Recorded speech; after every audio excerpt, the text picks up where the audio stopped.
사색 초벌구이 전문점 사색식탁.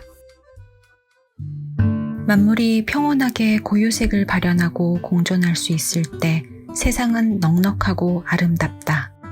안녕하세요. 이번이 사색식탁 14번째 영상인데요. 클릭해 주셔서 고맙습니다. 2023년 꽃루저가 차리는 14번째 사색밥상 먹거리는 자전소설 마더쉽튼 나방과 함께 그리다 5일째 이야기입니다. 나방과 함께 5일. 때때로 사람들은 행복 자체보다는 행복을 누리기에 합당한 사람이 되기를 더 바란다. 칸트의 실천 이성 비판. 7일간의 철학 여행 중에서 자연을 관찰하다 보면 오묘하고 놀라워요. 색상, 면적 대비 색의 배치, 질감, 균형감 모두 제각각이며 조화롭죠. 자연이 주는 이미지의 다양성은 말할 것도 없고요. 사람의 눈을 통해 그 순간을 포착한 사진이나 영상에서 인간의 영혼까지 느껴질 땐 그것들이 동시에 주는 짜릿함에 탄성이 질러질 때가 있거든요. 그런 감정을 자주 느낀다면 삶이 풍요로워지겠어요? 제 말이 돈이 줄 수 없는 질 높은 삶이 아닐까 해요. 그런 감정은 책에서 작가의 감정과 교감할 때도 느낄 수 있어요. 사색하기 위해서는 거리두기하고 관찰하는 습관이 필요한데 머무르고 있던 공간을 떠나보는 것만큼 관찰하기 좋은 방법도 없는 것 같아요. 멀리 떠나본 적 있어요? 예를 들면 외국으로? 외국은 3군데 가봤어요. 25살 때 신혼여행으로 태국 방콕과 파타야, 아버지 칠순기념 가족여행으로 중국 만리장성 장각에 갔어요. 그리고 이탈리아는 33살 때 저도 모르게 아랫뱃속에 든 크림 반죽에 곰팡이가 필 무렵 2003년 6월 말쯤 갔다가 다음해 4월 초에 돌아왔어요. 이탈리아는 관광 목적이 아니었죠.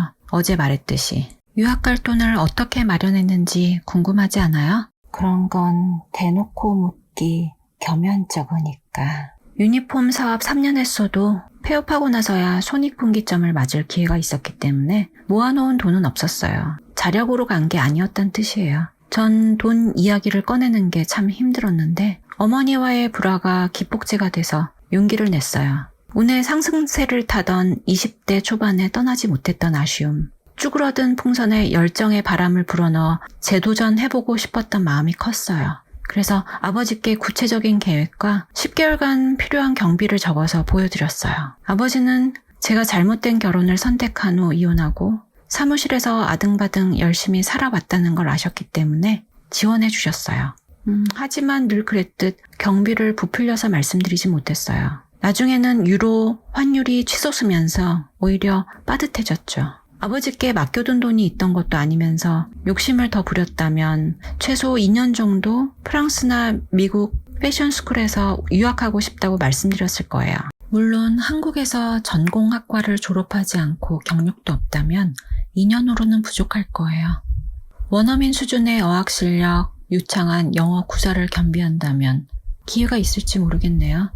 제 경우 아버지께서 빚내지 않는 이상 그만한 지원을 해주지 못하실 거로 생각했어요. 최소 경비를 들여 현지 패션회사 인턴 경험으로 한국 패션회사에 취업하겠다는 소기의 목적을 달성하기에 10개월간의 이탈리아행이 최선이라고 생각했어요. 나중에 깨달았지만 그건 명백한 시행착오였어요. 이유는 차차 말씀드릴게요. 늦은 나이에 시간, 돈 모두 여유 없는 상태에서 인생 노선을 변경하겠다는 비장함을 품고 갔던 만큼 느긋한 마음으로 4, 5년 정도 장기 체류하는 20대 유학생들과는 처지가 달랐어요. 어학 레벨 2단계부터 시작해서 매달 테스트를 무난히 통과해서 5개월째 됐을 때 6단계까지 올라갔어요. 계획대로 되는 것 같았지만 열정과 달리 늘 피곤했다는 것이 문제였어요. 압박감 때문에 긴장을 많이 했나 보군요. 그랬을까요? 학원 갔다가 방에 돌아와서 복습하고 예습하고 공부를 열심히 하긴 했어요. 2달 동안 제 옆방에서 지냈던 타이완 유학생은 제게 공부만 하러 이탈리아에 왔냐고 놀렸죠. 선생님도 제게 수도원 생활하는 것 같다고 의자에 앉은 상태에서 상체를 앞뒤로 흔들며 웃으며 말한 적도 있어요. 전 주위 영향을 받지 않도록 거리두기만 잘하면 혼자서는 중심 잡고 잘 지낼 수 있었어요. 태풍이 불어대거나 늪에서 제 발목을 잡아당기는 일이 없다면. 피렌체 어학원 다닐 때 생활은 약간의 동네 산책 말고는 여느 학생들처럼 오페라 관람이나 학원 빠지고 여행을 다닌 것도 아니니까 수도원 생활을 빗댄 건 전혀 틀린 말은 아니었어요. 몸 안에서 크림이 부패하면서 독소가 퍼지고 있었기 때문에 늘 피곤했나 봐요. 이탈리아에서 눈치챘던 거예요? 아니야, 그땐 몰랐어요. 이탈리아에 있었을 때 사진을 보고 지금 다시 생각해보니 그래요. 얼굴엔 뾰루지가 계속 생겼고 잠을 많이 자도 눈에는 핏발이 서고 충혈도 자주 됐던 것 같아요. 무엇보다 귀국하고 소변이 심하게 탁해졌거든요. 그 전에 맑았는데 회사에서 검진할 때 단백뇨도 나왔고 그래도 항상 행복한 바보처럼 웃고 다녔어요. 50살 전까지 위태로운 좀비였으니 어떤 모습으로 지냈을지 조금 상상이 되네요. 보여줄 만한 게 있어요? 네, 하지만 여행할 마음으로 갔던 게 아니라서 머문 기간에 비하면 사진이 많지 않아요. 게다가 타이완 학생 사진, 그리고 피렌체 백기오다리 부근 돌아다니며 찍은 사진들이 안 보이네요. 여행 작가가 묘사하는 여행기를 기대하지 말아주세요. 전 다른 관점에서 말하고 싶어요. 20년 전이었고 그곳 형편이 어떨지 몰라서 필름, 디지털 카메라 2개를 준비해서 갔었죠. 한국과 달리 110V 전압을 쓴다고 해서 가정용 소형 변압기도 가져왔어요. 사용한 적은 없지만 국제 운전면허증도 준비했었어요. 그곳에서 인턴 생활하면서 잘하면 더 오래 머물 수 있을 거라는 꿈을 꾸고 짐을 꼼꼼히 챙겼어요. 이민 가방에 가득 채운 것으로도 모자라서 택배로도 붙였고요. 운송장 사진에서 피렌체 엘레나 할머니 하숙집 주소지가 빠졌네요. 처음 숙소는 피렌체에 있는 링구아비바 어학원에서 소개해줬고 2층에 있는 방 3개짜리 폭이 좁고 길쭉한 직사각형 아파트였어요. 한국처럼 고층 아파트는 없었어요.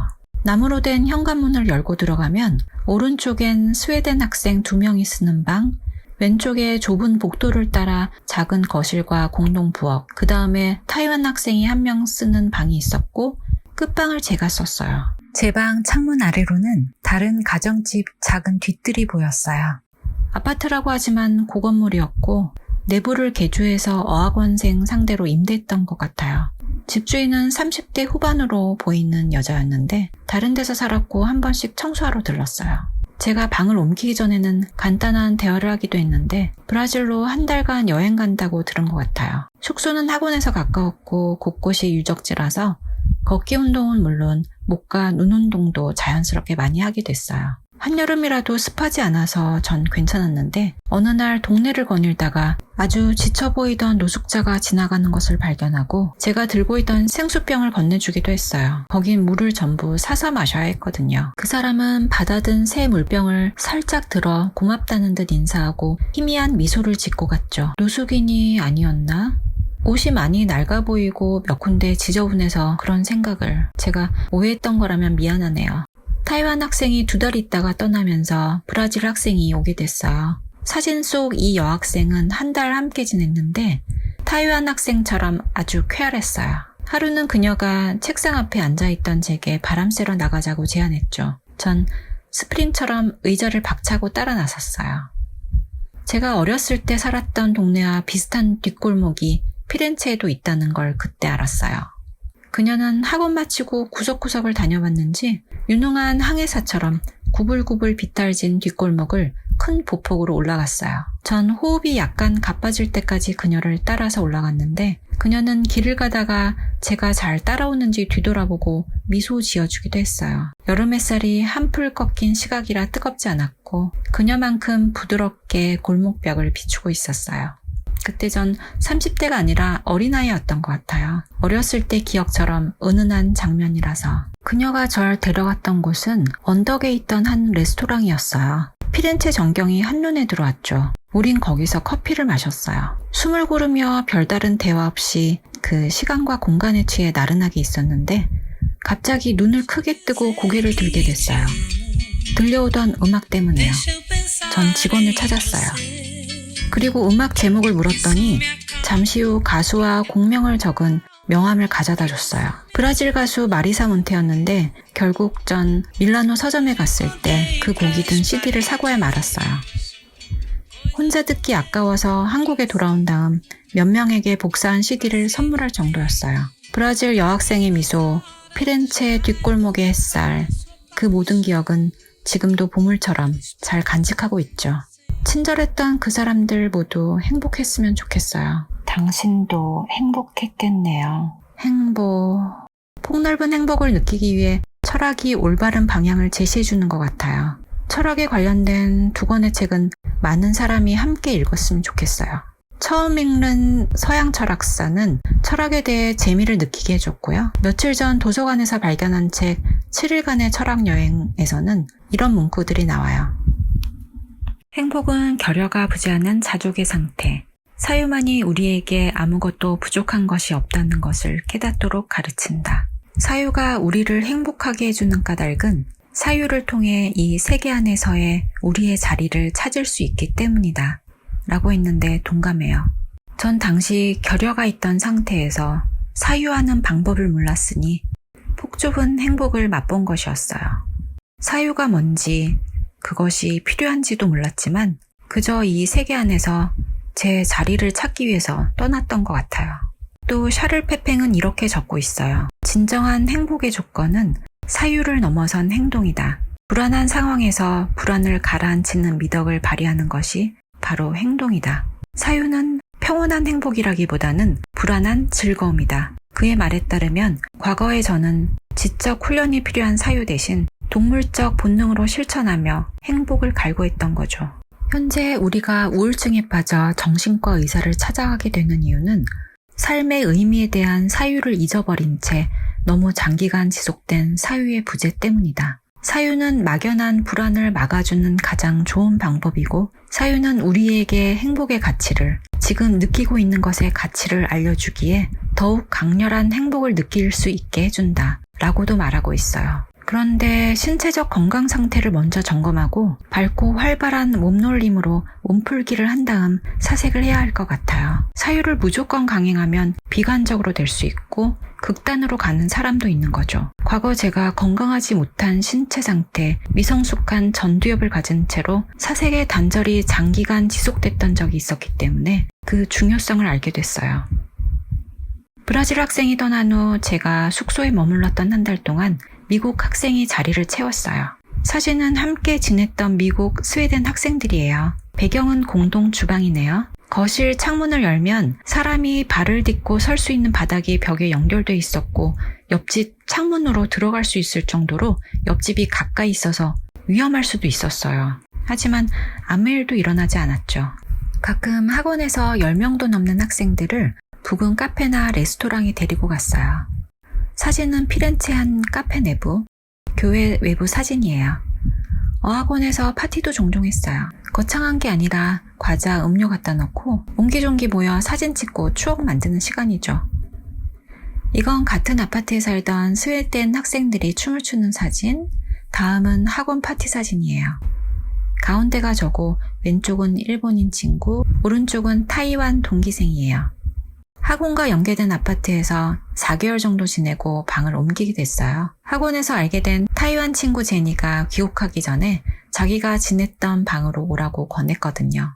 제게 독립적인 여성이라고 추켜 세우는 내용의 엽서를 적어주며 자기가 알고 지내던 친구 파울로와 만나서 셋이 피자 먹으러 가기도 했어요. 도움이 필요하면 그와 연락하고 지내라고 했지만 그때 본 것이 마지막이었어요. 80, 90대로 보이는 엘레나라는 이름의 할머니가 혼자 사는 아파트에서 2개월 정도 묵었어요. 물을 아껴 써야 했고 욕실을 쓰고 나면 수건으로 물 한 방울 보이지 않게 닦아놔야 했어요.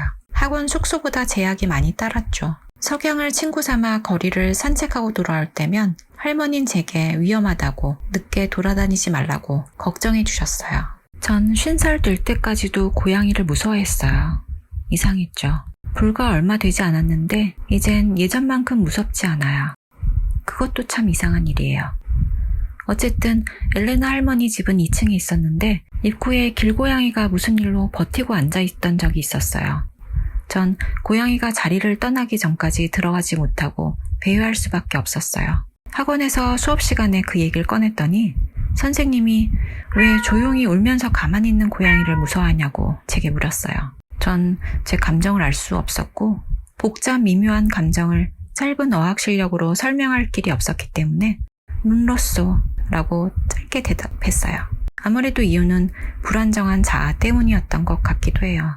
한 번은 할머니가 냄비를 태우셨어요. 그만큼 거동이 위태위태해 보였어요. 일주일에 2번씩 가사 도우미가 왔기 때문에 제가 할 일은 없었어요.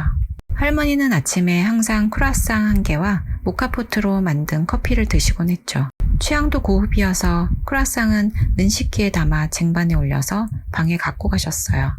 피렌체나 밀라노 할머니들 모두 집에 같은 모양의 커피 메이커를 갖고 계셨는데 이탈리아 가정집에서 다 쓰고 있는 거라고 해요. 밀라노 회사에서는 고객용 자동 에스프레소 커피 메이커가 있었어요. 점심시간에 직원들과 함께 각자 가져온 도시락을 먹고 두오모 광장 주변을 걸어 다녔는데 커피 전문점에서 에스프레소를 사 먹어보기도 했어요. 이게 그때 기념으로 갖고 온 설탕이에요. 당시 두오모 내부 공사로 안에 들어가 보지 못했어요. 전 순조로운 일이 흔치 않았죠. 전 처음에 사용법을 몰랐는데 양손으로 포트 위아래를 잡고 돌리면 분리돼요. 원두를 갈아서 포트 아래 움푹한 곳에 채워 넣고 포트를 다시 합체해요. 그리고 불 위에 올려놓고 윗뚜껑을 연 후 물을 붓고 끓이는 거예요. 그러면 포트 아래서부터 커피가 위로 올라오면서 진한 커피가 만들어지는 거죠. 추억에 젖어 알아봤더니 인덕션용 모카 포트도 생겼나 봐요. 세월이 그만큼 흘렀으니 엘레나 할머니는 거동이 불편하셨지만 늘 꼿꼿하게 상체를 펴고 고개도 똑바르게 들고 우아한 몸짓을 유지하셨어요. 크리스마스에는 제게 선물로 작은 장식을 주시며 가족 사진도 보여주셨는데 호리호리한 할머니는 그 나이에도 미인이었어요. 할머니가 주신 크리스마스 기념 장식은 할머니를 절대 잊지 못하게 만들 거예요. 이미 빛이 바랬지만 먼지가 앉을까봐 비닐봉지에 담아서 책장에 올려뒀어요. 제가 할머니 집에 들어가 살 때부터 밀라노로 갈 계획에 대해 미리 말씀드렸더니 제가 떠나기 보름 전쯤 금발의 학생이 주방에 붙어있던 다른 방에 들어왔어요. 제 방보다는 작았는데 제가 떠나면 제 방으로 옮길 거라고 했던 것 같아요. 전 밀라노에 있다는 쉐어 원룸 공고를 보고 방을 보러 가기 위해 기차표를 샀어요. 비싼 고속열차 표값을 지불하고 기차에 있는 승객에게 물어보고 탔는데 이런 왜요? 방향은 맞았는데 고속열차가 아니었던 거예요. 처음 타보는 거라서 외형만 봐서는 바로 알 수가 없었어요. 겨울이었던 것 말고도 약간 서늘한 느낌은 있었죠. 그리고 안내방송을 잘 들었어야 했는데 그래서 어떻게 됐어요? 들어가서 자리를 찾다가 통로에 있던 승객에게 한 번 더 물었는데 그가 제 표를 보더니 건너편에서 막 출발하는 열차를 손가락으로 가리켰어요.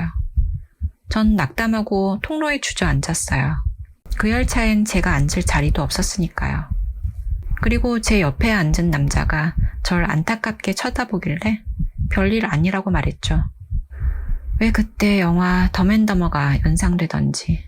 풍채가 커 보였던 그 남자는 가슴에 강아지를 안고 있었는데 푸들이었을 거예요. 그 강아지의 색상과 털 조직 느낌이 제가 입고 있던 연한 베이지색 더플코트와 꽤 비슷해서 인상 깊었어요. 그 남자도 강아지를 봤다가 제 코트 소매를 봤다가 몇 번을 번갈아 보는 눈치였어요. 그리고 그는 객실에 자리가 난 걸 보고 멀리 가는 제게 앉으라고 했어요. 자기는 다음에 내린다고. 전 차오 그라치에 라고 인사했어요. 그날은 운이 안 좋았었나 봐요. 용케 주소는 잘 찾아갔어요. 그런데 큰 방 가운데를 가르는 공간 분리용 커튼을 보고 당황할 수밖에 없었어요. 이게 쉐어라고? 방주인은 해맑은 표정으로 커튼을 쳤다 열어젖히기를 반복하며 절 안심시키려고 했어요. 전 웃음이 나오려는 걸 참고 좀 더 생각해 보겠다고만 말하고 터덜터덜 돌아왔어요. 방세가 싼 데엔 이유가 있었고 쉐어의 의미를 알게 됐죠. 정말 운이 더 나빴다면 나쁘게 마음먹은 사람을 만날 수도 있었을 텐데 다행히 아무 일 없이 돌아왔다는 것을 생각하면 훗날 절 지켜주는 기운이 있었던 것 같다는 생각이 들기도 했어요. 그 후로 어찌어찌해서 어학원에 있던 한국 유학생 소개로 밀라노에 방을 구하게 됐어요. 거기 집주인도 도커 할머니였는데 그 얘기 하기 전에 일주일 정도 시에나, 나폴리, 카프리섬, 로마 배낭여행을 했던 것부터 들려드릴게요. 피렌체에서 밀라노로 가서 일하면 정말 여행할 시간이 없을 것 같았어요. 그래서 배낭에 속옷, 양말, 세면도구, 카메라만 간단히 챙겨서 동선을 휙 그려보고 떠났죠. 처음 가려고 했던 시에나는 사실 어학원 일본 친구들이 학원을 떠나기 전에 제게 당일치기 여행을 제안해서 함께 들렀던 곳이었어요. 당일로 잠시 다녀온 후 아기자기한 느낌이 마음에 들어서 다시 가보고 싶었거든요. 이건 일본인 친구 미키와 시에나 광장 카페에 앉아서 찍은 사진이고 오른쪽이 저예요. 시에나를 천천히 돌아보고 나폴리행 밤기차를 탔어요. 그땐 제가 확실히 겁이 없었던 것 같아요. 제가 앉은 객실 안에 아주 피곤해 보이던 중년 남녀가 타고 있었던 기억이 나요. 어떤 한국 남자 유학생은 나폴리에 내렸다가 겁이 나서 바로 되돌아갔다는 말을 들었는데 전 그 유명한 나폴리 피자를 먹어보고 싶었거든요. 또 학원 선생님이 나폴리는 꼭 가보라고 하셔서 나폴리에 내려서 숙소를 찾는데 한참 걸어 다녔어요. 무작정 떠났기 때문에요. 가로등도 켜져 있었고 걸어 다닐 만했어요. 그러다 눈에 띄는 곳에 들렀어요. 배를 눌렀는데 문이 열리더니 남자 얼굴 반쪽이 보였어요. 그의 눈동자가 절 위아래로 훑었고 그는 웃으며 고개를 젓고 다시 문을 닫았어요. 제가 돈이 없어 보였나 봐요. 하긴 옷차림새가 배낭족 같아 보였을 거예요. 아니면 노숙자로 보였을지도. 겉옷은 입고 있던 옷 하나로 계속 여행하고 있었으니까요. 그때 당황하지 않았다는 게 스스로 칭찬해 줄 만한 일이었어요. 거부당하는 일을 받아들이는 마음은 아주 중요하다고 생각해요. 다행히 조금 더 걸어가다가 호스텔이었을까? 경비 절약하기에도 좋을 저렴한 숙박시설을 찾았어요. 거기서 침대가 2개 있는 큰 방을 줬어요. 전 안에서 문을 보조장치까지 걸어 잠근 후 씻고 달콤한 잠을 청했죠. 밤늦게 문이 달그락거리는 소리 때문에 놀라 깼어요. 이중 잠금으로 잠겨 있어서 문은 열리지 않았어요. 전 안심하고 다시 잤죠. 거참 이상했겠군요. 다음날 주인이 방을 옮기라고 했어요. 이번에는 침대 1개가 있는 작은 방이었어요. 거기서 하루 더 묵으면서 나폴리 시장에서 큼지막한 화덕 피자를 한 판 다 먹었고 얇고 담백하게 가꾸어낸 그 맛은 평생 잊지 못할 맛이었어요. 맥주도 한 병 마셨어요. 박물관도 들렀어요. 박물관에는 아이들을 인솔하고 교육하는 선생님이 있었는데 절 보고는 아이들에게 외국인이 관람하러 들렀을 정도로 볼만한 가치가 있다고 말하는 것 같았어요. 이 사진은 나폴리 청년들을 찍은 거예요. 제가 그들에게 다가가서 당신들의 미소를 사진에 담고 싶다고 했었나? 뭐 비슷하게 말했던 것 같아요. 그랬더니 흔쾌히 포즈를 취해줬어요. 자연스럽고 밝은 표정의 사람들은 보물 같은 존재라서 빛이 나니까요. 배 타고 카프리 섬에 갔을 때는 비가 오지 않았는데 날씨가 오락가락했죠. 사진은 쭉쭉 넘길게요. 리프트를 타고 내려오기 위해 출발점 정상으로 올라가서 구경하고 있었는데 그때도 위험을 감지했어요. 무슨 위험이요? 왠지 뒤를 보고 싶어졌고 리프트를 타고 내려가려는 사람 등이 보였어요. 그 사람이 내려가면 올라왔던 우리 중에 저만 남게 되는 거였어요. 상황 파악이 되자 리프트 태워주는 걸 돕는 직원과 눈이 마주쳤고 그자의 눈빛이 약간 개슴츠레했어요. 그래서 얼른 성큼성큼 리프트를 타러 갔죠. 그는 제가 앉은 리프트에서 보호벨트를 채워주지 않고 그대로 출발시켰어요. 전 떨어지지 않게 양 손잡이를 잘 붙잡고 내려가면서 발밑에 아찔한 나무들도 구경했어요. 좀 무섭기도 했고 입 벌리고 아래를 보다가 침을 흘렸던가? 거기서 흘린 게 아니었나? 모르겠어요. 중요한 건 그때도 제 동물적인 직감이 맞았던 것 같아요. 세상은 불완전하고 어디에든 돌발 상황과 위험 요소가 있다는 사실은 진리예요. 조심해서 나쁠 건 없잖아요. 신의 가호가 있길. 로마는 또 다른 분위기였어요. 확실히 나폴리보다는 전체적으로 도시 청결을 유지하려고 노력하는 분위기랄까? 건물과 자연이 아주 조화로웠고요. 축제가 있어도 유란하다는 느낌이 들지 않았어요. 계절 때문이었는지 유명한 관광지라도 인파가 많지 않았어요. 이 사진은 화려한 상업용 브랜드 홍보가 아니라 크리스마스 트리와 산타 그림만 행사 천막에 그려놓은 배려심에서 평온한 온기가 느껴졌어요. 저 같은 길손도 부담 없이 들어오라고 그랬을까요? 어쨌든 참 인간적이라는 생각이 들었죠. 그래서 사진 찍었어요. 위에 이 사진은 피렌체 제 방 사진이에요. 앨범 사진이 뒤섞여 있네요. 책상과 의자는 엘레나 할머니 소유물이고 책상 위에 있는 것들, 이케아 전등은 제 짐이에요. 아래는 콜로세움 가던 중에 길에서 만난 소녀가 엄지척을 해줬던 모습이고 다음 사진은 길고양이들에게 밥을 주는 여자분이 보여서 찍어봤어요. 한국이나 이탈리아나 정이 많고 행동력이 있는 분은 뭐든 그냥 지나치는 법이 없나 봐요. 콜로세움 안에도 들어가 볼 수 있었어요. 영화 글래디에이터를 봤던 기억 때문인지 피를 보고 광분한 함성이 들리는 것 같았고 꽤 가팔라서 아래를 볼 때 현기증이 났던 것 같아요. 그 시대 사람들이 좌석을 가득 메웠을 설정을 상상해봤는데 엉덩이가 아파서 오래 앉아있지 못하고 저절로 일어서서 소리칠 것 같았죠. 영화 로마의 휴일 배경이 됐던 스페인 광장도 가봤는데 영화가 없었다면 지금처럼 많은 관광객이 다녀가는 명소가 됐을까 싶더라고요.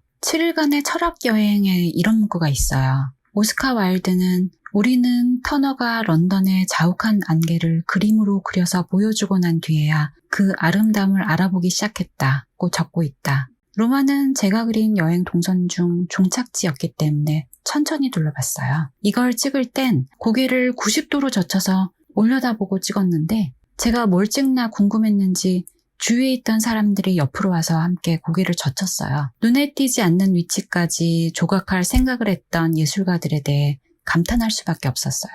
진실의 입에서는 관광객들이 3, 4, 5 줄지어 사진을 찍는데 전 혼자라서 뒤에 서 있는 사람들에게 찍어달라고 부탁했어요. 그런데 그때 제 표정이 익살맞아 보였는지 찍어주던 사람들이 웃었어요. 사실 당시 뒤에서 하던 말이 들려서 살짝 겁이 났거든요. 거기에 손을 넣었다가 잘릴 수도 있다는.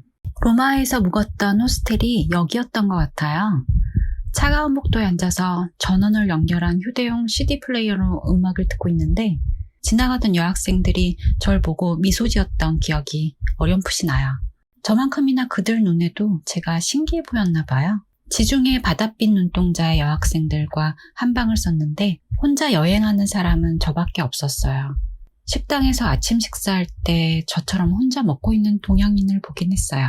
이건 로마 바티칸 안내 표지판인데 아주 직관적인 디자인이라서 배울 점이 보이더라고요. 다음 사진들은 빠르게 넘길게요. 어디를 찍은 건지 적어놓질 않아서 기억 속에서 혼재돼 있어요. 다 보여드릴 수도 없고. 피렌체 있을 때 늦가을에 비가 많이 왔던 얘기를 안 했네요. 엘레나 할머니 집에 들어가 살 때였어요. 습도 때문에 더 서늘해져서 밤에 잘 때 한국에서 가져갔던 침낭이 참 유긴했어요. 난방 문제로 추웠다던 누군가의 경험담을 듣고 준비해 갔죠. 난방이 잘 들어오지 않았기 때문에 할머니는 아침에 일어나서 제게 잘 때 춥지 않았는지 물어보시곤 했어요. 전 할머니께 좀 죄송했죠. 누에벌레처럼 침낭 안으로 꼬물꼬물 들어가서 그 위에 이불을 덮고 자면 나름 포근했거든요. 침낭을 양보할 순 없었기에 침낭에 대해서 말하지 않았고 좀 추웠는데 괜찮다고만 했어요. 여행을 마치고 엘레나 할머니 집에 가서 보름 정도 더 있었던 것 같아요. 밀라노로 이사할 때는 짐을 가방에 담아 2-3번 우체국까지 가져가서 택배로 보내놓고 가볍게 열차 타고 갔어요. 비용을 아끼려면 그 방법밖에 없었죠. 할머니는 그런 제게 브라바라고 칭찬해 주셨어요. 전 애써 할머니 눈을 피하면서 일부러 마지막 인사를 오래 하지 않으려 했어요. 할머니가 창가에 서서 절 내려다보시는 걸 얼핏 봤지만 손을 흔들 수가 없었어요. 헤어짐은 힘든 일이에요. 그땐 찌릿한 아픔이 있었지만 오히려 눈물은 나오지 않았어요. 제 가슴 속에 품었던 잘못된 길로 접어든 인생을 바로잡을 기회를 잡고야 말겠다는 비장함. 그것 때문에 약해지는 모습은 거부했어요. 링고아 비바 피렌체 어학원에서 밀라노 어학원에 연락을 해뒀었나 봐요. 밀라노에 가서 학원 관계자가 소개해준 2군데 회사에 면접 보러 갔어요. 그 과정에서 개선 착오가 있었다는 걸 전 서서히 알아차렸어요. 인생 항로를 바꿀 정도가 되려면 한국에서 인지도 있는 회사에서 일해야 할 텐데 그런 회사들은 대부분 이탈리아 패션 학교에서 인턴을 뽑는다는 것이었죠. 어학원을 통해 면접 본 회사는 패션쇼 기획업체, 무대의상 제작 회사였는데 전 차선으로 무대의상 회사에서 모델리스트 인턴으로 일하게 됐어요. 그 회사에서 모델리스트로 5년간 일하다가 구찌에 들어간 독일인이 있다고 해서 결정했어요. 모델리스트는 디자인, 패턴, 봉제 모두 직접 할 줄 알아야 하고 디자인한 걸 실물로까지 만들어낼 수 있는 사람을 말해요. 한국에선 디자이너와 패턴사로 나뉘기 때문에 개념이 좀 다르죠. 사진은 마랑고니 출신 모델리스트 까를로가 제게 기념으로 그려준 무대 의상 디자인이에요. 다음 두 개는 제 디자인이고요. 20년 전에 그린 것 치곤 괜찮지 않나요? 까를로는 장난기가 심해서 절 자주 놀렸는데 시키는 대로 했다가 아주 시급한 적이 있어요. 그래서 그 후로는 잘 들었다가 그 즉시 넌 거짓말쟁이야, sei un bugiardo 라고 말해줬죠. 밀라노 제 방은 건물 3층에 있었는데 창문이 인도 방향으로 열렸어요. 한밤중 술에 취한 사람들이 무리지어 인도에서 떠들어서 종종 잠이 깨곤 했기 때문에 회사에서 그 얘기를 했던 적이 있어요. 그럴 땐 잠잠하게 만들 좋은 묘책이 있다며 회사 동료 까를로가 방법을 알려줬어요. 같은 상황으로 새벽잠을 설치게 됐을 때 까를로가 했던 말이 기억이 났어요. 바로 실행에 옮겼죠. 비닐봉지에 물을 담아 묻고 창문을 살짝 연 후 몸을 숨기면서 봉지 든 손을 펼쳤어요. 그리고 번개처럼 창문을 닫고 침대에 누워 이불을 머리 끝까지 덮고 숨죽이고 자려고 했는데 심장박동이 빨라지면서 오히려 정신이 맑아졌어요. 효과가 있었어요. 밖에서 욕이 들려왔어요. 그리고 이어 계단을 타다닥 뛰어 올라온 소리가 들렸는데 성난발은 새벽 시간이라는 걸 깨달았는지 아니면 이 집이 맞는지 확실치 않았던 건지 그래서 돌아갈 수밖에 없었을지 몰라요. 도로 내려가는 발소리가 멀어져 간 뒤에도 한동안 놀란 가슴 쓸어내리고 있었죠. 더 높은 층이었다면 아래에 있던 사람이 맞았을 때 위험할 수도 있었을 것 같아요. 그걸 미처 생각하지 못했고 훗날 그 훈수가 까를로의 장난이었다는 걸 알게 된 거예요. 왜냐하면 그 말을 회사에서 했더니 제 행동에 놀라워하며 다들 폭소를 터뜨렸거든요. 짓궂은 동료였네요. 밀라노에서도 집, 회사, 동네 산책, 피렌체와 생활하는 모습이 거의 비슷했어요. 한 가지 더해진 루틴이 있었는데 할머니 반려견 산책시키고 똥도 치우는 일이었어요. 리트리버였고 이름은 길지 않았던 것 같은데 뭐였는지 기억이 나지 않네요. 피렌체처럼 밀라노의 주택가 주변에서 개똥을 볼 수 있다는 점이 안타까웠어요. 몇 번 밟을 뻔해서 전 꼭 치워줬죠. 지금은 어떨지 모르겠네요. 밀라노 할머니는 피렌체 할머니보다 젊었는데 괄괄해서 좀 무서웠어요. 제가 부엌에서 스파게티 만들면서 양파와 마늘을 좀 썼더니 냄새가 역하다며 창문을 막 소리내면서 열고 화를 내기도 했거든요. 전에 있던 한국인 하숙생은 할머니께 돈을 더 드렸기 때문에 음식을 만들어 주셨대요. 전 돈을 절약하기 위해서 방세만 내고 제가 먹을 음식은 직접 해서 먹었어요. 그래서 짜증을 내셨나? 모르겠어요. 매일 스파게티 먹으면 젓가락처럼 된다며 삐꼴리 삐꼴리 라고 놀리기도 하셨죠. 할머니는 일주일에 한 번 샐러드 연어구이를 먹으면서 와인을 마시는 습관이 있었어요. 살집이 두둑해도 탄탄해 보였던 할머니는 어깨까지 오는 구불거리는 단발머리에 샤넬 라인 스커트에 굽 놓고 무릎까지 올라오는 부츠도 잘 소화하는 멋쟁이였어요. 가구며 의류, 액세서리 등 잡다한 물건을 떼어다가 소매로 판매하는 일을 하는 것 같았어요. 이 사진은 제 방 내부를 찍은 건데 벽면 장식은 할머니 감각으로 완성된 거예요. 조명은 피렌체나 밀라노 모두 어두웠어요. 제가 어둡게 한 게 아니라요. 그렇게 활동적인 할머니가 하루는 제게 반려견 밥 주기 산책을 부탁하고 외출하고 늦게 돌아오신 적이 있어요. 그날 반려견이 문 앞에 앉아 주인을 기다리며 오래도록 낑낑댔어요. 반려견이 제게도 일종의 가족 유대감을 표현한 적이 있었는데 전 비명을 지르고 말았어요. 비명을? 물릴 것 같아서 기겁했거든요. 그게 어떤 상황이었냐면 제가 좁은 침대에서 자고 있는데 소형견도 아니고 대형견이 갑자기 제 침대 위로 올라오잖아요. 평소에 절 별로 안 좋아하는 줄 알았어요. 제 외침 때문에 그 아이도 놀랐는지 이빨을 드러내며 크게 짖어대기 시작했고 할머니가 걔를 데리고 갔어요. 그 뒤로 절 보면 물듯이 으르렁댔고 할머니 근처에 가려고 하면 매섭게 짖어대곤 했어요. 회사에서 그 얘기를 했더니 좀 까칠하셨던 그분 이름도 까를로였는데 추하다, 브루토 라고 혼잣말하는 걸 들었어요. 제가 이탈리아어를 유창하게 했더라면 오해하지 않게 설명했을 텐데 말 꺼낸 걸 후회했죠. 할머니가 개 목욕을 잘 시켜주셨어요. 항상 구석구석 털을 잘 손질해서 개는 깔끔했죠. 제 머리가 개털보다 더 덥수룩해져 보였을 때 집 근처 미용실에 들렀어요. 이 사진은 그 미용실 가격표예요. 2004년도 초에 갔는데 2003년 가격 그대로 받았어요. 전 일반 스타일리스트가 끝만 살짝 다듬는 가장 저렴한 가격으로 손질해줬어요. 제 유학 시절 유로 환율이 한창 치솟을 때였어요. 예산짜기 경험 부족으로 이사 비용, 환율을 고려하지 못해서 슬며시 걱정됐어요. 다행히 피렌체에서 밀라노로 가기 전 한국에서 어머니가 이사하면서 현금화한 돈을 조금 붙여주셨어요. 그 덕분에 공부나 일에 집중할 수 있었어요. 그 돈을 갚으려고 계획했던 건 아니지만 귀국 후 한 달 정도 지나서 대기업에 입사해 2년 3개월 다니며 어머니께 매달 생활비를 지원해드렸어요. 오빠들처럼요. 그렇게 3년 조금 넘게 드렸을 때 어머닌 이제 그만줘도 된다고 하셨어요. 어머니는 제가 어렸을 때 백화점에서 비싼 아동복을 사주셨던 걸 자랑스럽게 말씀하시곤 하셨는데 전 그 원피스 소매와 치마 길이가 껑충해질 때까지 입었던 기억이 남아서 의류학과에 지원하게 됐어요. 옷을 만들 줄 알면 앞으로 살면서 그럴 일은 없겠다는 아주 단순한 생각을 했던 거죠. 그리고 저도 취업 후 어머니와 인사동 가서 과에 염색 누비 코트를 사드렸어요. 쉽튼 지금 저기 보름달 보여요? 참 밝죠?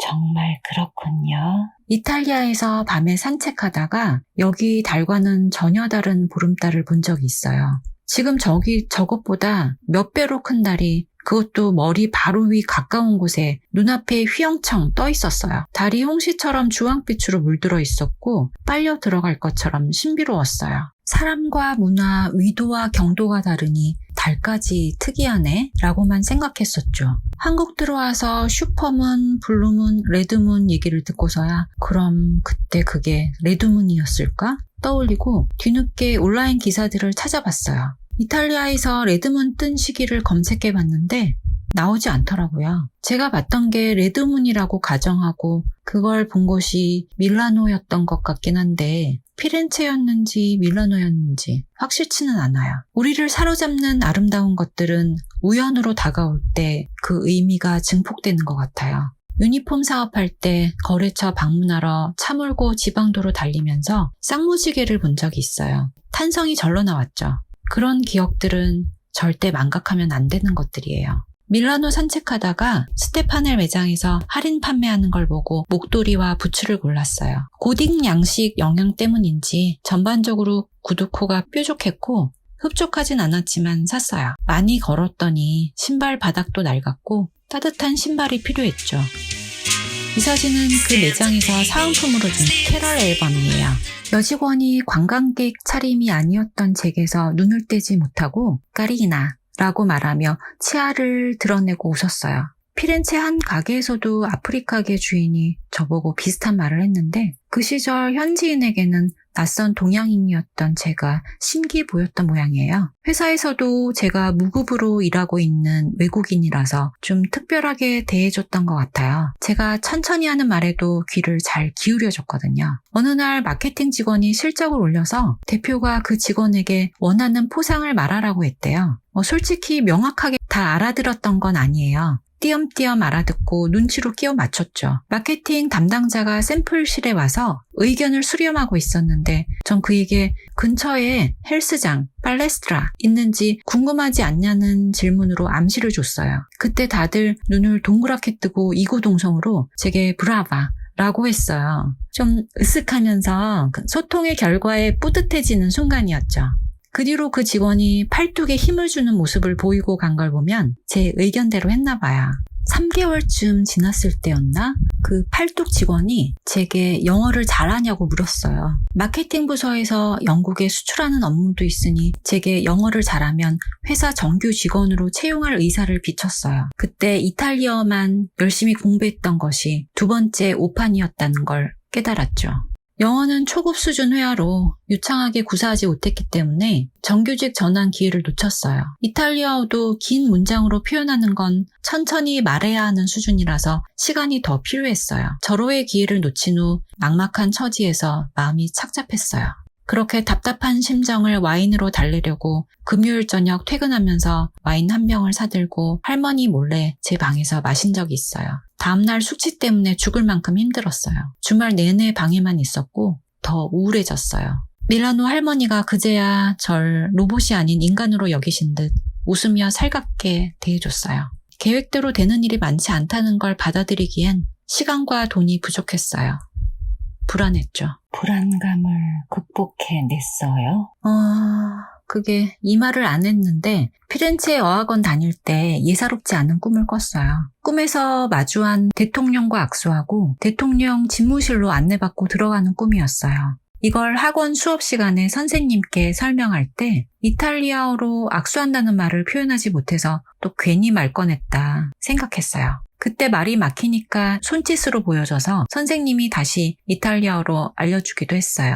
꿈 내용 때문에 절 비릿한 시선으로 바라보는 사람이 있다면 오해하지 말라고 말해주고 싶어요. 전 정치에 대한 문외한이고 자격이 없을 뿐만 아니라 평소 관심도 없거든요. 그때 복권 살 생각은 하지 않았고 막연히 미래가 잘 풀릴 것 같다는 기대를 하고 있었어요. 그 믿음으로 위기를 기회로 만들 차선책을 빠르게 강구할 수 있었던 것 같아요. 현실을 따져보기 시작하면서 자연스럽게 불안감이 상쇄됐어요. 이산 내에서 장기 체류를 할 수 없는 상태다. 밀라노 현지 회사에서 정규직으로 전환될 수 없는 상태다. 따라서 귀국밖에 답이 없다. 국내로 돌아간다 해도 패션 회사는 지원할 수 없고 그렇다고 진흙탕 경험을 했던 유니폼 사업을 다시 시작하고 싶진 않고 대기업 유니폼 팀은 괜찮지 않을까 하는 생각을 하게 됐어요. 이 사진은 밀라노에서 샀던 공중전화 카드예요. 이 카드로 제가 선택한 한국의 모 대기업에 전화해서 채용 계획이 있는지 문의했어요. 신의 가호가 있었던 걸까요? 경력자 특별 채용 모집을 하고 있었던 거죠. 거리에서 3분 촬영 사진을 찍고 인화해서 이메일로 이력서를 보냈는데 서류 전형에 합격했어요. 전 노트북도 없었기 때문에 산책하며 받았던 인터넷 카페 PC를 이용했고요. 인적성 검사와 면접 응시하려면 귀국해야 했어요. 탈락한다 해도 이탈리아로 다시 돌아올 수 없었지만 최악의 상황은 생각하지 않았어요. 종종 예지몽을 꿨기 때문에 피렌체에서 꿨던 꿈을 담보로 도박을 했던 거예요. 직진 말고는 선택의 여지가 없었어요. 날짜 잡고 비행기표까지 예약했죠. 회사엔 인턴 기간이 끝나가는 시점이라서 한국에 돌아간다는 말을 미리 했어요. 그날은 집에 돌아오기까지 일주일쯤 남은 날이었어요. 클라이언트가 방문해서 원하는 디자인을 상담하고 갔는데 시니어 모델리스트 로베르토가 난색을 보였던 적이 있어요. 이탈리아는 평면 재단에 강하다고 들었는데 그 때문이었던 것 같아요. 제가 보기엔 그 디자인은 입체 재단으로 간단히 패턴 제작할 수 있겠다는 생각이 들었는데 어려워하더라고요. 전 한국에서 평면 재단 말고도 입체 재단을 배웠기 때문에 머릿속으로 그려졌나 봐요. 그래서 재단용 인체 모형에 직접 머슬린을 대고 디자인의 핵심 모양을 구현해냈어요. 코지라고 말하면서 시니어에게 보여줬어요. 한국에서 그렇게 하면 으스대지 말라며 누르려 하고 경멸했을 거예요. 거긴 조직 문화가 달랐어요. 시니어가 또 제게 브라바라고 하면서 그 머슬린을 떼어다가 패턴으로 완성했어요. 작업을 하는 중간마다 연신 브라바 그리고 그 말이 회사에 소문이 났나 봐요. 전 짐 싸고 귀국할 준비를 거의 다 했는데 가장 까칠했던 관리자 까를로가 물고기 모양으로 만든 종이에 날 따르라는 글을 적어서 시니어 등에 붙여놨어요. 제게 한국 가지 말라고 말하며 붙잡는 것 같았어요. 하지만 돈 때문에도 더 있을 수 없었죠. 전 함께 일했던 중국인 재단사에게 제가 갖고 있던 전문가용 재봉 과일을 선물했어요. 좋은 품질의 새 제품이었어요. 그 재단사는 제게 답례로 향수를 선물했는데 전 그 향수를 또 밀라노 할머니에게 드렸죠. 솔직하게 말했어요. 회사 직원이 준 건데 제가 뿌리기엔 향이 좀 강한 것 같다고. 할머니는 좋아해 주시며 제게 캐주얼한 숄더백을 선물로 주셨어요. 동료들은 절 위해 물고기 모양 목걸이, 음악 CD를 선물로 줬어요. 다른 부서 직원들까지 모여서 과자와 음료를 준비하고 송별회를 해줬는데 참 선하고 정이 정이 많은 사람들이었어요. 코로나로 전 세계가 시끌시끌할 때 그들의 안위가 걱정돼서 진심으로 평안을 기도했어요. 피해갔을 거라고 믿고 싶어요. 말이나 글로 마음을 직접 전하진 않았어요? 그게 한국 와서 이탈리아어를 쓸 기회가 없다 보니까, 그리고 이후로도 생계 걱정으로 자격증도 따고 뭘 계속 배워야 했거든요. 20년이나 흘렀어요. 안 쓴 지 너무 오래돼서 잊어버렸죠. 조금이라도 들려줘요. O dimenticata quasi tutta la lingua d'italiana. 이게 맞는지 모르겠는데 거의 다 잊어버렸다는 말이에요.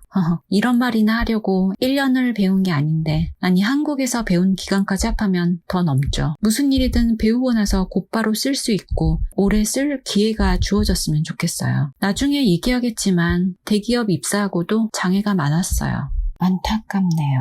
그건 이렇게 말하면 돼요. 빽깍.